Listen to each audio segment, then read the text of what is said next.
তিনি আমাদেরকে সৃষ্টি করেছেন তার ইবাদতের জন্য এবং তার কাছে আমাদেরকে ফিরে যেতে হবে, যিনি আমাদের প্রতিনিয়ত কর্মগুলোকে অবলোকন করছেন এবং অসংখ্য পাপ তিনি তার ইচ্ছায় প্রতিনিয়ত ক্ষমা করেই যাচ্ছেন। আমরা সেই সত্তার প্রশংসা করি, আমরা বলি আলহামদুলিল্লাহ।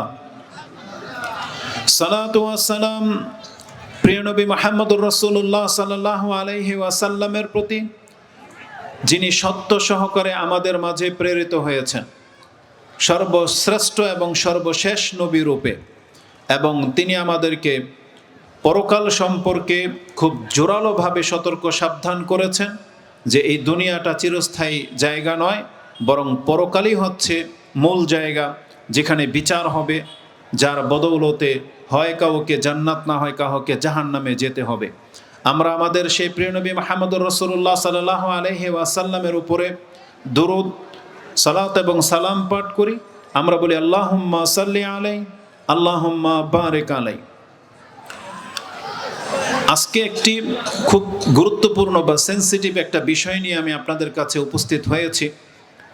যদিও ইসলামের প্রত্যেকটা বিষয় হচ্ছে গুরুত্বপূর্ণ, তবে বর্তমানে মুসলিমদের চাল চরিত্র সম্পর্কে এই বিষয়টা তুলে ধরা, কেননা আজকে আমাদের মাঝে যে নৈতিক অবক্ষয় দেখা দিয়েছে এর মূল কারণ কি এটা আমাদেরকে খুঁজে বের করতে হবে। এই সম্পর্কে আমরা একটু দিক নির্দেশনা দেব যে কি করে একজন ব্যক্তির চরিত্র ঠিক হতে পারে, কি করে একজন ব্যক্তি অন্যের উপর থেকে জুলুম করা থেকে বেঁচে থাকতে পারে, এবং কিভাবে একজন ব্যক্তি প্রকৃত অর্থে আল্লাহর বান্দা হতে পারে, এটার মূলে কি আছে সেদিকে আমরা যাব। তার আগে আমি অনুরোধ হিসাবে এসেছেন, যেই কোনো বৈঠকের একটা হক আছে, সেই হকটাকে আপনি আদায় করবেন। আপনি আজকে এখানে এসেছেন, এটা যদি আপনার নাজাতের স্বার্থে না হয়, এটা যদি পরকালের জাযা পাওয়ার উদ্দেশ্যে না হয়, এটা যদি আল্লাহকে সন্তুষ্ট করার উদ্দেশ্যে না হয়, তাহলে এই ধরনের বৈঠকগুলো আপনার জন্য আক্ষেপের কারণ হবে। এগুলো শুধুই লৌকিকতা না, বরং আমরা প্রতিনিয়ত আপনাদেরকে এটা বোঝানোর চেষ্টা করেছি বা আমরাও এটা শিখেছি যে আল্লাহ সুবহানাহু ওয়া তাআলার জিকিরের মজলিস এটা অত্যন্ত দামি একটা ব্যাপার। এখানে যারা উপস্থিত হয় আল্লাহ তাদেরকে ক্ষমা করে দেন, এই সম্পর্কে স্পষ্ট হাদিস রয়েছে। আমরা সেদিকে যাব না, কারণ আমার হাতে সময় মাত্র 50 মিনিট, আর আমি আমার মূল বিষয়টাকে ফুটিয়ে তুলতে গেলে আমাকে অনেক অ্যাঙ্গেলে কথা বলতে হবে। এজন্য আমি বিনা ভূমিকায় আমি আমার মূল বিষয়ের দিকে ফিরে আসতে চাচ্ছি। তাই আপনাদের কাছে আমার অনুগ্রহ, যারা এসেছেন আল্লাহ আপনাদেরকে উত্তম প্রতিদান দান করুন। যারা ব্যস্ততা রেখে এই পরিবেশে বসেছেন, যদিও চেষ্টা করা হয়েছে কর্তৃপক্ষ থেকে যে একটা আরামদায়ক পরিবেশ হোক, কিন্তু আল্লাহ সুবহানাহু ওয়া তাআলার ফয়সালাই চূড়ান্ত। যদিও কুয়াশার কারণে হয়তো এগুলোকে কি বলে, ওশ যেটা আমরা বলি, শিশির ঝরতেছে এবং মেঝেটা একটু ভিজে স্যাঁতস্যাঁতে হয়ে আছে, এটার জন্য আমরা আন্তরিকভাবে দুঃখিত এবং আল্লাহর কাছে এর জাযা কামনা করি। আল্লাহ যেন আমাদের প্রত্যেককে উত্তম জাযা দান করেন, বলেন আমিন। তা আমি অনুরোধ করব, যারা দাঁড়িয়ে আছেন এই বাম পাশটা অনেকটাই খালি আছে, কষ্ট করে যদি এই পাশে চলে আসতেন তাহলে অন্যরা হয়তো আস্তে আস্তে এদিকে আসবে। আর আপনারা যারা এই প্যান্ডেলের ভিতরে বসেছেন, আমি আপনাদেরকে অনুরোধ করব, যদি কারো একান্ত ব্যস্ততা থাকে আপনি এখন আপনার ব্যস্ততার জন্য উঠতে পারেন, আর না হয় আপনি ধৈর্য ধারণ করে একটু বসেন। কারণ আমার কাছে আজকের বিষয়টা, যেটা আমার জন্য গুরুত্বপূর্ণ এবং আপনার জন্য গুরুত্বপূর্ণ, এই দিক থেকে আলেম বহু আছে, বক্তব্য বহু আপনি নেটে পাবেন, কিন্তু আমরা যদিও ছোট, কিন্তু কিছু কিছু চিন্তা আছে, কিছু কিছু বক্তব্যের ধরন আছে যেগুলো থেকে আমরা খুব বেশি উপকৃত হই, এবং যখন নিজে সেটাকে উপকার হিসেবে বুঝতে পারি তখন চেষ্টা করি এটা জাতির কাছে পেশ করার। এবং আমি আশা করি আমি আপনার বড় কোনো কল্যাণ করে হয়তো দিতে পারবো না, তবে আমি আশা করি যে বিষয়টা আমি যেভাবে আপনার কাছে পেশ করব এটা আপনার অন্তরকে অনেকটাই প্রশান্ত করবে। এবং আমি আশা করি এইভাবে আপনি হয়তো ভাবেননি, সেটা কি, সেটা হচ্ছে যে পরকাল তো সত্য নাকি সত্য নয়? এটা প্রত্যেকটা মুসলিম বিশ্বাস করি যে পরকাল সত্য। পরকাল যে সত্য, এটা যে আপনি আমি বিশ্বাস করে নিয়েছি, কি হবে পরকালে এইটা নিয়ে কয়জনে ভাবেন?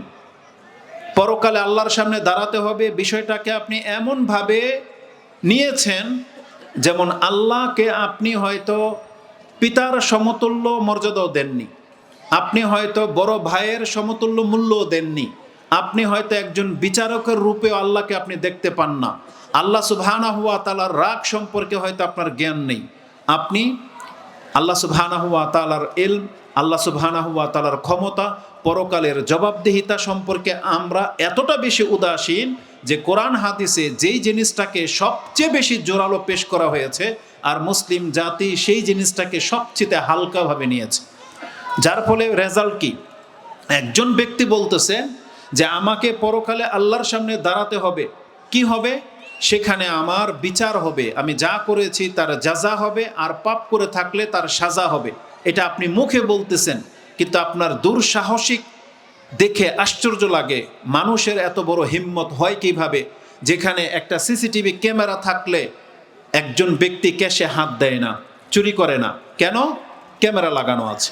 একটা দারোয়ান থাকলে কেউ সে বাগানে ঢোকার সাহস করে না, একটা পুলিশের ভয়ে সেই এরিয়াতে কেউ চোর সহসা ঢুকতে সাহস করে না। এটা তার ঈমান, এটা তার বিশ্বাস। এটা কেমন বিশ্বাস? যে আমি আল্লাহকে বিশ্বাস করি, আল্লাহ আমাকে দেখছেন, পরকালে প্রত্যেকটা কাজের বিচার হবে, কিন্তু আমাদের আমলে কোনো পরিবর্তন নাই। তাহলে বোঝা যাচ্ছে যে আমাদের পরকালের বিশ্বাসে ঘাটতি আছে। আর এটা এমন একটা বিশ্বাস, এটা আমি আবারও বলি, আপনি হয়তো এইভাবে বিষয়টাকে কোনোদিন ফিল করেননি। আমি চেষ্টা করব একেবারে সাধারণ বাংলা ভাষায়, আঞ্চলিক ভাষায় বক্তব্যটা আপনার কাছে পেশ করার, এবং আমি আপনার কাছে এটাও প্রত্যাশা রাখি যে কথাগুলো আপনি বোঝার চেষ্টা করবেন এবং বুঝে আপনি এটা আজকে এখান থেকে গ্রহণ করবেন। তা আমার দাবি হবে, পরকাল যে সত্য, এটা যদিও আমরা চোখে দেখতে পাই না, কিন্তু আল্লাহ সুবহানাহু ওয়া তাআলা এমন কিছু দিক নির্দেশনা আপনাকে আমাকে দেখিয়েছেন, সেটা চোখে দেখার মতো স্পষ্ট। সেটা আমি আপনাকে দেখাবো। প্রথমত আপনি আসুন, কোরআন হাদিসে ঈমান সংক্রান্ত যত কথা বলা হয়েছে তার মূল মূল বিষয়গুলো বলা হয়েছে। যেমন আল্লাহর প্রতি বিশ্বাস, ফেরেশতাদের প্রতি বিশ্বাস, পরকালের প্রতি বিশ্বাস, কোরআনের প্রতি বিশ্বাস, রাসূলগণের প্রতি বিশ্বাস, ভালো মন্দ তাকদীরের প্রতি বিশ্বাস, এগুলো হচ্ছে মূল। এগুলো বিশ্বাস করা এটা প্রত্যেকটা মুসলিমের উপরে ফরজ, সেটা পুরুষ হোক আর নারী হোক। এই ঈমানের বিষয়গুলোতে কোনো ব্যক্তি যদি তার অন্তরকে সঠিক করতে না পারে, বিশ্বাসটাকে জোরালো করতে না পারে, তাহলে এই ব্যক্তি কিয়ামতের মাঠে সবচেয়ে বেশি ক্ষতিগ্রস্ত হবে। আর কোরআনে তাকে বলা হয়েছে, যারা ঈমানের বিষয়গুলোকে বিশ্বাস করে না তারা সুস্পষ্ট, মানে বহু দূরে বিভ্রান্ত হয়ে আছে, গুমরা, বহু দূর পথহারা হয়ে আছে। সেই সম্পর্কে কোরআনের একটা আয়াত আপনি নিতে পারেন, যেটা আল্লাহ সুবহানাহু ওয়া তাআলা সূরা নিসা 4 নম্বর সূরার 136 নম্বর আয়াতে উল্লেখ করেছেন। সেখানে আল্লাহ সুবহানাহু ওয়া তাআলা ঈমানদারদেরকে বলেছেন, ইয়া আইয়ুহাল্লাযীনা আমানু আমিনু বিল্লাহি ওয়া রাসূলিহি, তোমরা ঈমান আনো আল্লাহ এবং তার রাসূলের প্রতি। এইভাবে এই আয়াতটা নাজিল হয়েছে। আমি আপনাকে আয়াত সম্পর্কে ডিটেলস বলি যে এখানে যারা বিশ্বাস করে না তাদের সম্পর্কে আল্লাহ কথাটাকে কিভাবে বলেছেন। আল্লাহ সুবহানাহু ওয়া তাআলা বলেন, ইয়া আইয়ুহাল্লাযীনা আমানু আমিনু বিল্লাহি ওয়া রাসূলিহি, তোমরা আল্লাহর প্রতি এবং তার রাসূলের প্রতি ঈমান আনো। ওয়াল কিতাবিল্লাযী নাজ্জালা আলা রাসূলিহি, যেই কিতাবটি তার রাসূলের উপরে মানে কোরআন নাজিল করা হয়েছে সেই কোরআনের প্রতি ঈমান আনো। ওয়াল কিতাবাল্লাযী আনজালা মিন ক্বাবলু, এবং যেই কিতাবটি এই কিতাবের আগে নাজিল হয়েছে, এই কোরআনের আগে যেই কিতাবগুলো যেমন তাওরাত, জাবুর, ইনজিল, এগুলোর প্রতি আমাদেরকে ঈমান আনতে বলা হয়েছে। তারপরে আল্লাহ সুবহানাহু ওয়া তাআলা বলেছেন, যারা ঈমানী বিষয়গুলোর সাথে কুফরি করবে, মানে ঈমান আনবে না, তারা সুদূর বিভ্রান্তিতে আছে। যেমন আল্লাহ বলেছেন, ওয়া মাই ইয়াকফুর বিল্লাহি, যারা আল্লাহকে অস্বীকার করবে, ওয়া মালাইকাতিহি, ফেরেশতাদেরকে অস্বীকার করবে, ওয়া কুতুবিহি ওয়া রুসুলিহি ওয়াল ইয়াউমিল আখির। এই পাঁচটা বিষয়কে এখানে বলা হয়েছে। আল্লাহ, ফেরেশতা, রাসূল, কিতাব আর হচ্ছে পরকাল। এই পাঁচটা বিষয়কে যারা অস্বীকার করবে, মেনে নেবে না, আল্লাহ সুবহানাহু ওয়া তাআলা বলেছেন ফাকাদ দাল্লা দালালাম বাঈদা, সেই ব্যক্তি সুদূর বিভ্রান্তিতে আছে, যেটা আপনি সূরা নিসার 136 নম্বর আয়াতে পেয়ে যাবেন। তার মানে যেই ব্যক্তি পরকালে বিশ্বাসী না, সেই ব্যক্তি সুদূর বিভ্রান্তিতে আছে। এখন আমাদের দাবি, আমরা যারা এখানে আছি, যে আমরা সবাই পরকালে বিশ্বাসী, আর এগুলো হচ্ছে ইমানের মূল। এই আয়াতের মধ্যে 5টা কথা আছে, যদিও আমরা জানি ইমানের রুকন হচ্ছে 6টা, যেমন সেটা হাদিসে স্পষ্ট হয়েছে। অত দূরে যেতে হবে না আপনাকে। ইমাম মুসলিম রাহেমাহুল্লাহ ইমানের প্রথম হাদিসই এই হাদিসে জিবরিল, বা যেটাতে ইমান ইসলাম সম্পর্কে সংবাদ দেওয়া হয়েছে, তাতে আপনি পেয়ে যাবেন যে রাসূলুল্লাহ সাল্লাল্লাহু আলাইহি ওয়াসাল্লামকে জিজ্ঞাসা করা হয়েছে আখবিরনি আনিল ইমান, ইমানের মৌলিক বিষয়গুলো সম্পর্কে আপনি আমাদেরকে জানান। তখন রাসূলুল্লাহ সাল্লাল্লাহু আলাইহি ওয়াসাল্লাম বলেছেন আল ইমান আনতুমিনু বিল্লাহ, আনতুমিনা বিল্লাহি ওয়া মালাইকাতিহি ওয়া কুতুবিহি ওয়া রাসূলিহি ওয়াল ইয়াউমিল আখির ওয়া তুমিনা বিল কদরি খাইরিহি ওয়া শাররিহি, এবং তুমি ঈমান আনবে তাকদীরের প্রতি, সেটা ভালো হোক বা মন্দ হোক, এটা লিখিত আছে, এই তাকদীরের প্রতি তুমি ঈমান আনবে। তাহলে মুসলিমের প্রথম হাদিসের মধ্যে এই 6টি ঈমানের পিলারের কথা বলা হয়েছে। কোরআনও এইভাবে একাধিক, একটা আয়াতের মধ্যে 5টি, আবার বিভিন্ন আয়াতে তাকদীরের কথা মিলে মোট 6টা ঈমানের পিলারের কথা আলোচনা করা হয়েছে। আমি খুব সংক্ষিপ্তভাবে আপনাকে এই দিকে নিয়ে যাই। আমি জানি যে এই 6টা বিষয়কে আপনিও মানেন, কিন্তু আপনি হয়তো খেয়াল করেননি এই 6টা ঈমানের মাঝে সব থেকে গুরুত্বপূর্ণ যেই 2টা ঈমান মানুষের চরিত্রকে সোজা করতে পারে, যেই 2টা ঈমান মিথ্যুককে সত্যবাদী বানাতে পারে, যেই 2টি ঈমান হত্যাকারীকে সৎ ব্যক্তি বানাতে পারে, জালেমকে উত্তম চরিত্রের লোক বানাতে পারে, বেনামাজিকে নামাজি বানাতে পারে, বেপরদাসীনকে পর্দাসীন করতে পারে, যেই 2টা ঈমান, তার একটা হলো আল্লাহর প্রতি ঈমান আর পরকালের প্রতি ঈমান। কোরআন এবং হাদিসে এই 2টাকে সংক্ষেপে আপনার কাছে পেশ করা হয়েছে। বারবার ওই 6টাকে বলা হয় নাই, যে আল্লাহর প্রতি, ফেরেশতার প্রতি, কিতাবের প্রতি, রাসূলের প্রতি এইভাবে বলা হয় নাই। এই 6টা ঈমানের মাঝে আল্লাহ 2টা জিনিস উল্লেখ করেছেন, আর যেই ব্যক্তি এই 2টা বিষয়ের প্রতি ঈমান আনবে, আশা করা যায় তার মাথা থেকে পা পর্যন্ত সব সোজা হয়ে যাবে। আর সেই 2টা ঈমান হচ্ছে আল্লাহর প্রতি ঈমান আর পরকালের প্রতি ঈমান। আল্লাহর প্রতি ঈমানের মধ্যে আল্লাহর ফেরেশতা, আল্লাহর কিতাব, আল্লাহর রাসূল সব চলে আসবে। আর পরকালের প্রতি ঈমানের মধ্যে বিচার, কবরের আযাব, পুলসিরাত, মিজান, জান্নাত জাহান্নাম সব কিছু চলে আসবে। এজন্য আল্লাহ সুবহানাহু ওয়া তাআলা আল্লাহ এবং পরকালের প্রতি ঈমানটাকে সবচেয়ে বেশি জোরালোভাবে পেশ করেছেন। কিভাবে পেশ করেছেন আপনি জানেন? আল্লাহ সুবহানাহু ওয়া তাআলা বলেন, যেই ব্যক্তি আল্লাহ এবং পরকালে বিশ্বাসী, সে কোনোদিন এই চরিত্রের হতে পারে না। যেই ব্যক্তি আল্লাহ এবং পরকালে বিশ্বাসী, সে এমনটা করবে, মানে এই আমলটা তার।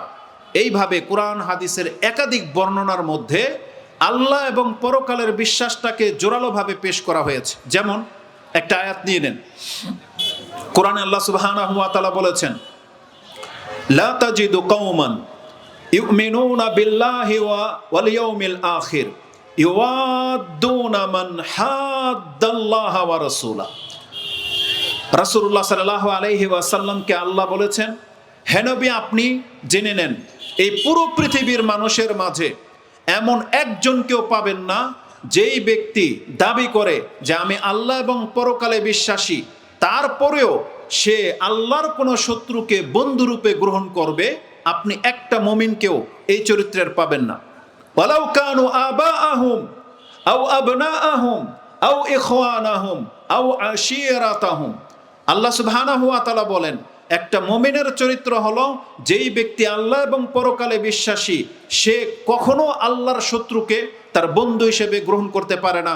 এই শত্রু যদি তার বাপ হয়, এই শত্রু যদি তার সন্তান হয়, এই শত্রু যদি তার ভাই হয়, এই শত্রু যদি তার কোনো নিকট আত্মীয় হোক না কেন, যখন ব্যক্তিটা আল্লাহর শত্রু তখন মুসলিম কোনোদিন এই ব্যক্তিকে বন্ধু বানাতে পারে না। তা তার মানে যেই ব্যক্তি বন্ধু বানাবে সে মুমিন হতে পারেনি, তার মানে তার দাবি মিথ্যা। যে নিজেকে বলতেছে আমি মুসলিম, আবার আল্লাহর শত্রুদের সাথে গিয়ে মিশে যাবে, তাহলে তার এই দাবি মিথ্যা বলে প্রমাণ হবে। আর আল্লাহ বলেছেন আল্লাহ এবং পরকালে বিশ্বাসী এমন কোন ব্যক্তির চরিত্র এমনটা হইতে পারে না।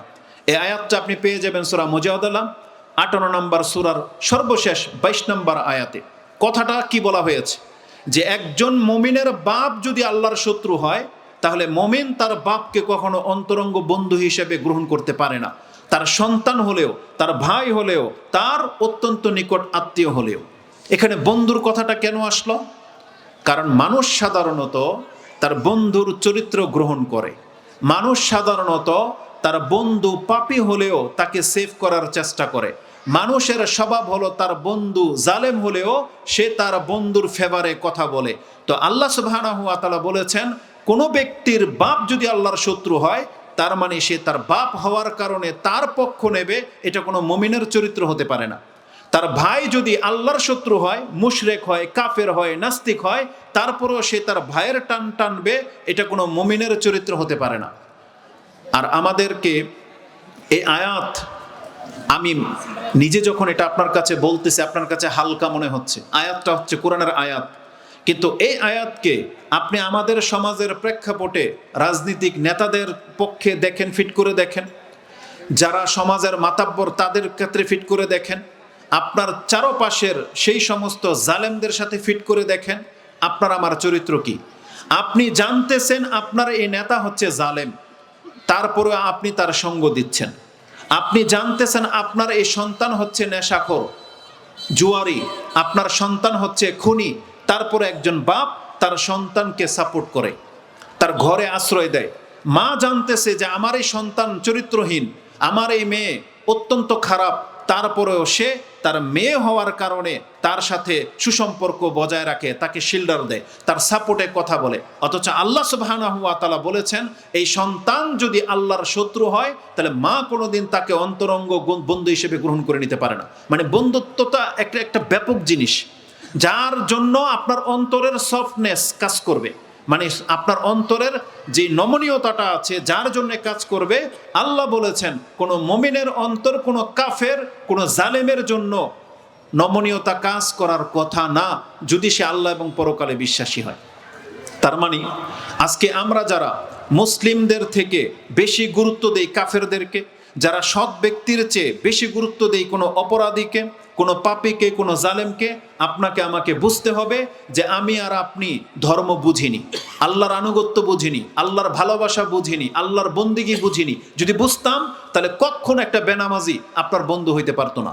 কখনো একজন জালেম যে হত্যা করে, চুরি করে, অন্যেরটা জবরদস্তি করে, সে কোনোদিন আপনার বন্ধু হতে পারে না। কিন্তু যখন দেখা যায় যে আপনাদের একসাথে ওঠা বসা, একসাথে চলাফেরা, একসাথে সব কিছু, তাদের সাথে আত্মীয়তা, তাদের সাথে সমস্ত অনুষ্ঠান, কিন্তু আপনি বুঝতে পারেননি যে এটা কোনো ইমানদারদের পরিচয় হইতে পারে না। একটা জালেমের সাথে চললে আপনার পরিচয় জালেমই হবে, একটা মুশরিকের সাথে চললে আপনার পরিচয় মুশরিকই হবে। এই কথাটাকে আমি টানলে বহুদূরে নিতে পারি, তবে চলমান প্রেক্ষাপটে আমাদের রাজনীতিক কিছু ব্যক্তিদের জন্য এটা বলতে চাই, যেই ব্যক্তি ভোটের জন্য দাঁড়িয়ে আছে, টুপি আছে, তারপরেও সে হিন্দুদের মন্দিরে গিয়ে সে সেখানে গিয়ে শুকরিয়া জানায়, সেখানে গিয়ে সে মন্দির উদ্বোধন করে দেয়, সেখানে তাদের সামনে হাত জোর করে নমনীয় করে এবং তাদের প্রসাদ খাচ্ছে, তাদের ফুলের মালা গলায় নিচ্ছে এবং অ্যাপ্রিসিয়েট করতেছে যে তোমাদের সঙ্গে আমরা আছি। বোঝেন? অথচ আল্লাহ কি বলেছেন? লা তাজিদু কওমান ইউমিনুনা বিল্লাহি ওয়াল ইয়াউমিল আখির, আল্লাহ এবং পরকালে বিশ্বাসী এমন একজনকে আপনি পাবেন না, ইউআদুনা মান হাদ্দাল্লাহ ওয়া রাসূলা, যেই ব্যক্তি আল্লাহ এবং তার রাসূলের শত্রু, তার সাথে মহাব্বত দেখাবে, একটা মুমিন এমন হইতে পারে না। তাহলে আমাদের সমাজের যে নেতাগুলো এটা করে, তাকে প্রমাণ করতে হবে সে মুমিন, কিন্তু তার আমল, তার আচরণ বলতেছে সে মূলত আল্লাহ এবং পরকালে এখনো বিশ্বাসী হইতে পারে নাই। তাহলে আমরা এই আয়াত দিয়ে তাদের মতো ব্যক্তিদেরকে সতর্ক সাবধান করতে চাচ্ছি যে শুধু অর্থের জন্য, ক্ষমতা দাপটের জন্য আপনি আপনার ধর্ম ভুলে যাবেন আর মুশরিকদের সাথে, কাফেরদের সাথে গিয়ে তাদের দেবদেবীদেরকে আপনারা শুভেচ্ছা জানাবেন, এটা কোনো মুসলমান সন্তানের চরিত্র হতে পারে না। তা আল্লাহ সুবহানাহু ওয়া তাআলা বলেছেন এখানে আল্লাহ এবং পরকাল দুইটা জিনিসকে নিয়ে আসা হয়েছে। আমি আপনাকে নিয়ে যেতে চাই পরকালের প্রতি বিশ্বাসের গুরুত্বটা কি। আপনি পরকালের বিশ্বাসটাকে এতটা তুচ্ছ করে দিয়েছেন, অথচ আল্লাহ বলতেছেন পরকালের একজন বিশ্বাসী ব্যক্তি আবার মুশরিক হতে পারে, অসম্ভব ব্যাপার। দ্বিতীয় আয়াত আপনি নিয়ে নেন, কোরআনে আল্লাহ সুবহানাহু ওয়া তাআলা সূরা আহজাব, এই আয়াত সবাই জানেন, জাস্ট আমি আপনার ব্রেনে টোকা দিতে চাচ্ছি। 33 নম্বর সূরার 21 নম্বর আয়াতে আল্লাহ সুবহানাহু ওয়া তাআলা বলেছেন রাসূলকে দেখিয়ে দিয়ে, লাকাদ কানা লাকুম ফি রাসূলিল্লাহি উসওয়াতুন হাসানাহ। এই যে মুহাম্মদ নামের যে রাসূল সর্বশেষ সাল্লাল্লাহু আলাইহি ওয়াসাল্লাম তোমাদের কাছে এসেছেন, তিনি কি শুধুমাত্র একজন রাসূল? তাকে কি খাম্বার জন্য তোমাদের কাছে পাঠানো হয়েছে, যে মোহাম্মদ নামের একটা খাম্বা রাখবে ঘরে আর সকাল বিকাল তাকে পূজা করবে আর তার কোনো আদেশ নিষেধ তোমাকে মানতে হবে না? তোমার জীবন যে কোনো গতিতে চলবে আর তুমি বলতেছো আমি উম্মতে মুহাম্মাদের একজন, আমার রাসূল মুহাম্মদ, আমার নেতা মুহাম্মদ, অথচ তোমার চেহারার সাথে তার চেহারার মিল নাই, তোমার পোশাকের সাথে তার অনুকরণ নাই, খাদ্যাভ্যাস, ভাষা, চলাফেরা, ইবাদত বন্দিগি, আকীদা, কোনো কিছুর ক্ষেত্রে মুহাম্মদ সাল্লাল্লাহু আলাইহি ওয়াসাল্লামকে আপনি খুঁজেন না, আপনার সাথে মিলান না, যে আপনার আমলগুলো রাসূলুল্লাহ সাল্লাল্লাহু আলাইহি ওয়াসাল্লামের মতো হয় কিনা। আল্লাহ সুবহানাহু ওয়া তাআলা বলতেছেন এটা কারা করবে? কোন ব্যক্তি আছে পুরুষ যে দাড়ি রাখবে? কেন? যেটা আমাদের নবী দাড়ি রেখেছেন এবং রাখতে বলেছেন। কোন মুসলিম আছে যে তার টাকনার কাপড়টাকে উপরে উঠাবে? কেন? যেটা আমাদের নবী মুহাম্মদ সাল্লাল্লাহু আলাইহি সাল্লাম আমাদেরকে আদেশ করেছেন। কোন মহিলা আছে যে এটাকে অনুসরণ করবে, যে আমাদের নবী আমাদেরকে পর্দার সাথে থাকতে বলেছেন, ঘরে অবস্থান করতে বলেছেন, জাহিলিয়াতের যুগের মতো আমাদেরকে প্রদর্শনী করতে নিষেধ করেছেন? এটা কারা করবে? কারা খাবারের সময় বিসমিল্লাহ বলে খায়, বসে খায়? কারা করবে? কারা তার আকীদাটাকে ঠিক করবে? কারা কোরআন পড়া শিখবে? কারা আল্লাহর পথ দেখবে, খুঁজবে? কারা? আল্লাহ বলেছেন লিমান কানা ইয়ারজুল্লাহ, যেই ব্যক্তি প্রত্যাশা রাখে যে আল্লাহর সামনে আমাদেরকে যেতে হবে, ওয়াল ইয়াউমাল আখিরা, আর যেই ব্যক্তি পরকালে বিশ্বাসী, ওয়া যাকারাল্লাহ কাসীরা, আর যেই ব্যক্তি আল্লাহর সামনে দাঁড়াতে হবে তাতে বিশ্বাসী। তাহলে পরকালের প্রতি বিশ্বাস এতটা সেন্সিটিভ যে এত বড় একটা কথা বলা হয়েছে যে রাসূলকে আজকে তারা অনুসরণ করে যারা আল্লাহ এবং পরকালে বিশ্বাসী। আপনি বিষয়টা কত গুরুত্বের সাথে নেন। হাদিসে কি আছে? এই যদিও এই হাদিসগুলো আপনারা জানেন, বুখারী মুসলিমের হাদিস। রাসূলুল্লাহ সাল্লাল্লাহু আলাইহি ওয়াসাল্লাম তিনি পরকালের বিশ্বাসটাকে এমনভাবে আমাদের কাছে পেশ করেছেন, তিনি বলেছেন যে কালা রাসূলুল্লাহ সাল্লাল্লাহু আলাইহি ওয়াসাল্লাম মান কানা ইউমিনু বিল্লাহি ওয়াল ইয়াউমিল আখির, যেই ব্যক্তি আল্লাহ এবং পরকালে বিশ্বাসী সেই ব্যক্তি কোনোদিন প্রতিবেশীকে কষ্ট দিতে পারে না। ফালা ইউজি জারাহু, সে তার প্রতিবেশীকে কষ্ট দিতে পারে না। তার মানে এমন মুসলিম যে আল্লাহ এবং পরকালে বিশ্বাসী তারপরও তার প্রতিবেশীকে কষ্ট দেবে, তাহলে সে মূলত পরকালে বিশ্বাসী হতে পারেনি। রাসূলুল্লাহ সাল্লাল্লাহু আলাইহি ওয়াসাল্লাম বলেছেন মান কানা ইউমিনু বিল্লাহি ওয়াল ইয়াউমিল আখির ইউকরিদ দাইফা, সে যেন তার মেহমানকে সম্মান করে। যেই ব্যক্তি সম্মান করা জানে না তার মানে সে পরকালে বিশ্বাসী না।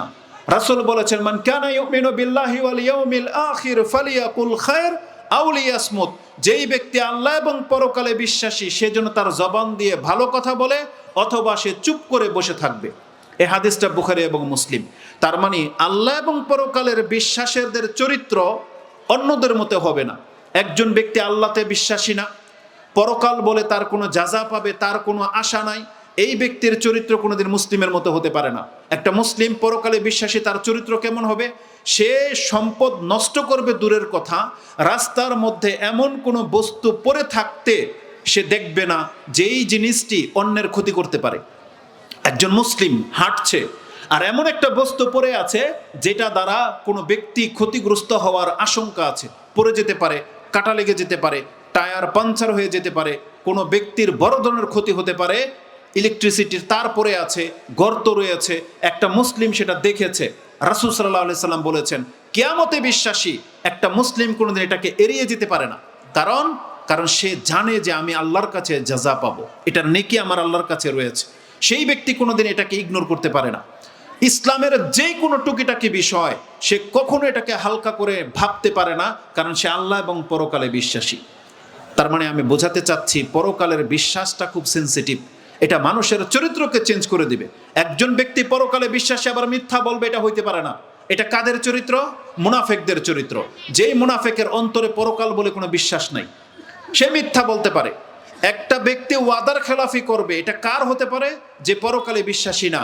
কিন্তু যে পরকালে বিশ্বাসী সে কোনোদিন কারো সাথে খেয়ানত করতে পারে না, ধোঁকা দিতে পারে না। কার রাসূলুল্লাহ সাল্লাল্লাহু আলাইহি ওয়াসাল্লাম বলেছেন যে যারা পরকালে বিশ্বাসী তাদের চরিত্র এই রকম হয়। যেমন আল্লাহ সুবহানাহু ওয়া তাআলা কোরআনে বলেছেন যে যারা গায়েবে বিশ্বাস করে, পরকালের বিচার সম্পর্কে বিশ্বাস করে, তাদের চরিত্র এরকম হয়। কোরআনের কত আয়াত আপনি নেবেন, সেখানে দেখে নেন। তো এইভাবে আমি যেটা বোঝাতে চেয়েছি, ইমানের ক্ষেত্রে দুইটা জিনিসকে সব থেকে বেশি জোরালো পেশ করা হয়েছে। তার একটা হচ্ছে আল্লাহর প্রতি ঈমান, আর একটা হচ্ছে পরকালের প্রতি ঈমান। এই পরকালের প্রতি ঈমান আপনি জানেন কতটা গুরুত্বপূর্ণ। যার অন্তরের মধ্যে পরকালের বিশ্বাসটা একবারে চূড়ান্তভাবে গেঁথে গেছে, এই ব্যক্তির এই বিশ্বাসের কারণে জান্নাত পেয়ে যাবে। জানেন, রাসূলুল্লাহ সাল্লাল্লাহু আলাইহি ওয়াসাল্লাম থেকে একটা হাদিস মুসনাদে আহমদে রয়েছে, যেটা আপনি 6806 নম্বরে পেয়ে যাবেন। এবং মুসলিমে হাদিসটি আপনি পেয়ে যাবেন 4670। এটা হচ্ছে বিচার ফয়সালার অধ্যায়। আব্দুল ইবনে আমর ইবনে আস তিনি বলেন যে ক্বালা রাসূলুল্লাহ সাল্লাল্লাহু আলাইহি ওয়াসাল্লাম মান আহাব্বা আইয়ু জাহজাহা আনিন নার ওয়া ইউদখালাল জান্নাহ, যেই ব্যক্তি এটা পছন্দ করে যে কিয়ামতের মাঠে সমস্ত মানুষের মাঝে আমাকে জাহান্নাম থেকে দূরে রাখা হোক আর জাহান্নাম থেকে মুক্ত রেখে আমাকে জান্নাত দিয়ে দেওয়া হোক, এটা কে না পছন্দ করে? বিনা শাস্তিতে জান্নাত পাওয়া, এটা কে না পছন্দ করে?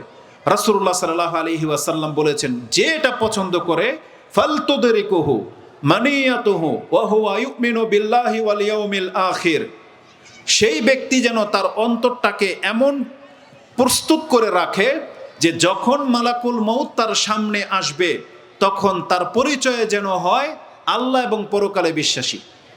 বোঝেন কথা? তার মানে আল্লাহ এবং পরকালে বিশ্বাসী ব্যক্তি যখন পথ চলে, তার সামনে যখন মালাকুল মউত আসবে, তখন তার আত্মাটা যখন নেবে, তখন তার পরিচয়ে যেন খাতার মধ্যে এটা লেখা হয় যে আমি যার আত্মাটা নিচ্ছি এই ব্যক্তি আল্লাহ এবং পরকালে বিশ্বাসী। এটা যেন হয়, এটা যেন আপনার অন্তরের ভিতরে অন্য কিছু যেন না থাকে। মুনাফিকি, কুফুরি, নাস্তিকতা, মুশরিক হওয়া, এগুলো যেন না থাকে। আল্লাহ এবং পরকালে বিশ্বাসী ব্যক্তির মর্যাদা এমন, এই অবস্থায় যদি তার আত্মা বেরিয়ে যায়, রাসূল বলেছেন তাকে বিনা শাস্তিতে জান্নাত দিয়ে দেওয়া হবে। আর তাকে কি করতে হবে? দেখেন, এই যে পরকালে বিশ্বাসী ব্যক্তির চরিত্র কেমন হয়, ওয়ায়াতি ইলান নাস মা ইউহিব্বু আইয়ুতা ইলাই, আর সে মানুষের সাথে ওই আচরণ, ওই রূপ নিয়ে আসবে যেটা সে অন্যের কাছে পছন্দ করে। তার মানে আপনি একজনের সাথে কথা বলবেন, আপনি চাচ্ছেন সে আপনাকে সম্মান দেখিয়ে কথা বলুক। আপনি কারো মেহমান হয়েছেন, আপনি চাচ্ছেন যে সে আমাকে রেসপেক্ট করুক, সম্মান করুক। আপনি কারো বাড়ির পাশে বাড়ি করেছেন, আপনি চান সে আপনাকে হেল্প করুক না আপনার ক্ষতি করুক, কোনটা চান? আপনি কি চান তার বাড়ির পানি আপনার বাড়িতে পড়ুক, তার গাছ আপনাকে ঘিরে রাখুক? আপনি কি চান যে তার বাড়ির গন্ধ আপনার বাড়িকে ছেয়ে যাক, আপনার বাড়ির থুতু তার বাড়িতে যাক? এটা কেউ পছন্দ করেন না। তাহলে রাসূল বলেছেন যে যেমনটা নিজের জন্য পছন্দ করে, তাহলে সে যেন তার ভাইয়ের সাথে ওই রূপ, ওই চরিত্র, ওই ভাষা যেন ব্যবহার করে, তাহলে এই ব্যক্তিকে আল্লাহ সুবহানাহু ওয়া তাআলা বিনা শাস্তিতে জান্নাত দেওয়ার ঘোষণা দিয়ে দিয়েছেন। এটা একটা কোরআনের আয়াতের ব্যাখ্যা, যে কোরআনের আয়াতটি সূরা আলে ইমরান 3 নম্বর সূরার 185 নম্বর আয়াতে পেয়ে যাবেন, যেখানে আল্লাহ সুবহানাহু ওয়া তাআলা বলেছেন কুল্লু নাফসিন যায়িকাতুল মাউত ওয়া ইন্নামা তুওয়াফাউনা উজুরাকুম ইয়াওমাল কিয়ামাহ ফামান যুহজিহা আনিন নারি ওয়া উদখিলাল জান্নাতা ফাকাদ ফাজ। এই এতটুকু আয়াতের ব্যাখ্যা হচ্ছে এটা যে রাসূলুল্লাহ সাল্লাল্লাহু আলাইহি ওয়াসাল্লাম বলেছেন কে সেই ব্যক্তি যাকে জাহান্নাম থেকে দূরে রেখে জান্নাত দিয়ে দেওয়া হবে? রাসূল বলেছেন সেই ব্যক্তি হচ্ছে আল্লাহ এবং পরকালে বিশ্বাসী ব্যক্তি। যেই ব্যক্তির চরিত্র এমন যে সে মানুষের সাথে এমন আচরণ করে যেটা সে নিজের জন্য পছন্দ করে, খাদ্যের ক্ষেত্রে হোক, মেহমানদারের ক্ষেত্রে হোক, সব ক্ষেত্রে। যেই গুণটা আমাদের অধিকাংশ মানুষের মাঝে নাই, কারণ আমরা সব সময় নিজেরটা পছন্দ করি, নিজে বড়টা খেতে পছন্দ করি, নিজে ভালোটা ব্যবহার করতে পছন্দ করি, ভালো ফ্যাসিলিটিটা পছন্দ করি, এটা সবার ক্ষেত্রে। কিন্তু আমরা যদি এমনটা হইতে পারতাম যে যেটা আমি আমার জন্য পছন্দ করতেছি সেটা আমার ভাইকে আমি দিয়ে দিই, স্যাক্রিফাইস করি, তাহলে এই ব্যক্তিকে আল্লাহ সুবহানাহু ওয়া তাআলা জাহান্নাম থেকে মুক্ত করে জান্নাত দিয়ে দিবেন, এটা ঘোষণা করা হয়েছে। তাহলে আল্লাহ এবং পরকালের প্রতি বিশ্বাস সম্পর্কে এই ধরনের কোরআন এবং হাদিস আপনি বহু শুনেছেন, কিন্তু আজকে আমি যেই ভঙ্গিমা নিয়ে আপনার কাছে বক্তব্যটা পেশ করতে চাচ্ছি এটা এখান থেকে শুরু। সেটা কি জানেন? আল্লাহ সুবহানাহু ওয়া তাআলার নীতি হলো তিনি ইলমের বিষয়গুলোকে, ইমানের বিষয়গুলোকে গায়েব রেখেছেন, কিছু প্রকাশ করেননি।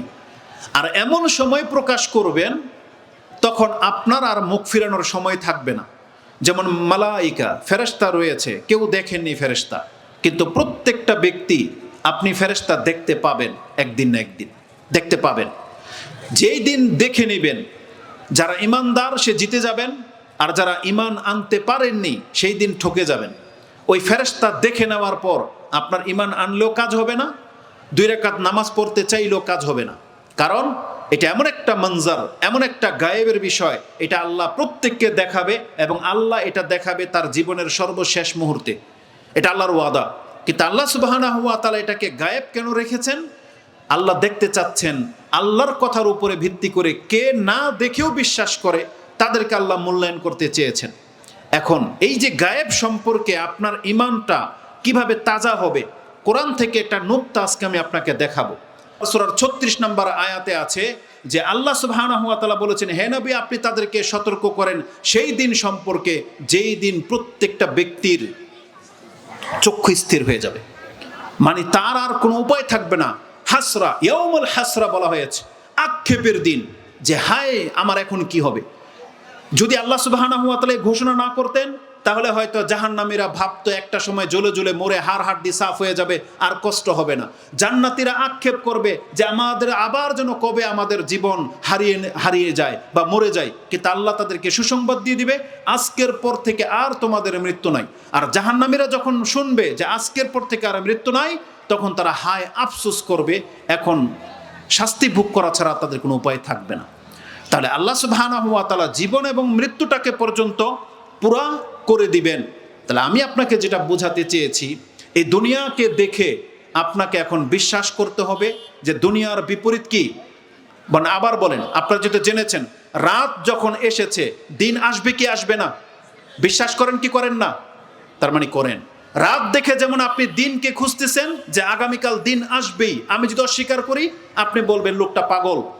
ঠিক তেমনি প্রত্যেকটা ব্যক্তি জেনে রাখেন এই দুনিয়া আপনি দেখে নিয়েছেন, সব কিছু আপনার সামনে প্রকাশ্যমান, রাত দিন, সাদা কালো, হাসি কান্না, সব কিছুর বিপরীত দিক আছে, নর নারী বিপরীত দিক আছে। আল্লাহ বলেছেন শুধু একটা তোমার কাছে গোপন করা হয়েছে, পরকাল। ইহকাল তুমি বিশ্বাস করতেছ, তাহলে পরকালকে তুমি বিশ্বাস করে নাও। এটা দুনিয়া আর আখেরা তোমার জন্য অপেক্ষা করতেছে। তাহলে যারা এটাকে বিশ্বাস করে নেবেন আশা করি তারা জিতে যাবেন, আর যারা সংশয়ের মধ্যে আছেন সেই ব্যক্তি চরমভাবে ক্ষতিগ্রস্ত হবেন। এই জন্য আমি সর্বশেষ আপনাদেরকে এই অনুরোধটা করব, যাদের পরকালের প্রতি বিশ্বাস জোরালো হবে তার চরিত্র তত বেশি সে সুন্দর করতে পারবে। তার দ্বারা মিথ্যা বলা, চুরি করা, জুলুম করা মোটেও কাম্য নয়, শোভা পায় না। এই জন্য দিনের পথে ফিরে আসার জন্য আপনার আমার জন্যে সবচেয়ে উত্তম পথ হলো আল্লাহ এবং পরকালকে মেনে নেওয়া। যেই ব্যক্তি আল্লাহ এবং পরকালে বিশ্বাসী, বাস্তবিকে সে কোনোদিন জুলুম করতে পারবে না। রাসূলুল্লাহ সাল্লাল্লাহু আলাইহি ওয়াসাল্লামের সাহাবীদের চরিত্র এত উন্নত চরিত্রের হয়েছে মূলত আল্লাহ এবং পরকালে আল্লাহর সামনে দাঁড়াতে হবে এই বিশ্বাসটার কারণে। আল্লাহর কাছে আমরা দোয়া করি, আল্লাহ তুমি আমাদের অন্তরে এবং আমাদের মুসলিম ভাইদের অন্তরে পরকালের বিশ্বাসটাকে জোরালোভাবে আল্লাহ তুমি বসিয়ে দাও, এবং যে ঈমান নিয়ে আমরা সৃষ্টি হয়েছি আল্লাহ মরার আগ পর্যন্ত এই ঈমান যেন আমাদের অন্তর থেকে কেউ ছিনিয়ে নিতে না পারে। আল্লাহ তুমি আমাদেরকে আশ্রয় দান করো। আল্লাহ আমরা যেহেতু পরকালে বিশ্বাসী হয়েছি, পরকালের জীবনটাকে আমাদের জন্য আল্লাহ তুমি সহজ করে দাও। আমরা আল্লাহর কাছে দোয়া করি এই ইয়াসিন আলী সালাফিয়া কমপ্লেক্সকে যেন আল্লাহ কবুল করেন, এবং যতগুলো প্রতিষ্ঠান এই পৃথিবীতে উল্লেখযোগ্যতা পেয়েছে এবং ভূমিকা রেখেছে, আল্লাহ যেন এই প্রতিষ্ঠানটাকেও সেই উল্লেখযোগ্য প্রতিষ্ঠান হিসেবে কবুল করেন। বলেন আমিন ইয়া রাব্বাল আলামিন। সুবহানাকাল্লাহুম্মা রাব্বানা বিহামদিকা আশহাদু আল্লা ইলাহা ইল্লা আনতা আস্তাগফিরুকা ওয়া আতুবু ইলাইক। আসসালামু আলাইকুম ওয়া রাহমাতুল্লাহি ওয়া বারাকাতুহু।